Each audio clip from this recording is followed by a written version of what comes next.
3 তারিখে যে কোর্টে গেল সুপ্রিম কোর্টে, তা আরজি কলের যে কেসটা হলো অভয়া, পুরো পশ্চিম বাংলা বন্ধ হয়ে গেল, অত ডিস্টার্ব হলো। মুখ্যমন্ত্রী বললো যে তোমরা বললে আমি ইস্তফা দিয়ে দেবো। হ্যাঁ, তো ওই মেয়ে ছেলে, ওই মেয়ের ডাক্তার মেয়ের জন্য তুই সুপ্রিম কোর্টে তো নিজে ওকালত করতে গেলি না? হ্যাঁ, তুই বাংলাদেশি রোহিঙ্গার জন্য তুই ওকালত করতে গেলি সুপ্রিম কোর্টে? হ্যাঁ, এর উত্তরটা কে দেবে? হ্যাঁ, এর বিয়ে করেছে যে মেয়ের আর ছেলের মর্ম বুঝবে? হ্যাঁ,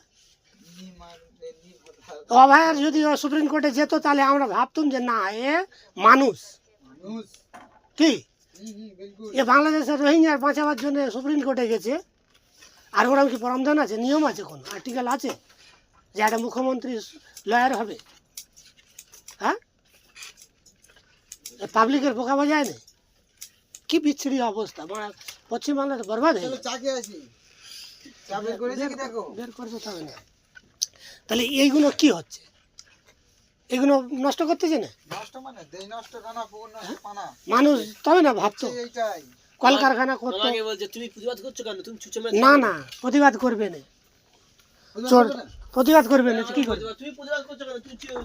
ও, তোর মেয়ের যদি মেরে দেয়, ও বলতে পারিনি তোর মেয়ের যদি মেরে দিবে? সেটাই বলছি, বলে সেটা আমি বুঝবো। হ্যাঁ, তুমি কেন নিয়ে করতেছো? ও সব হারাম করে রে, না যায় যাওলা। কি আশ্চর্য!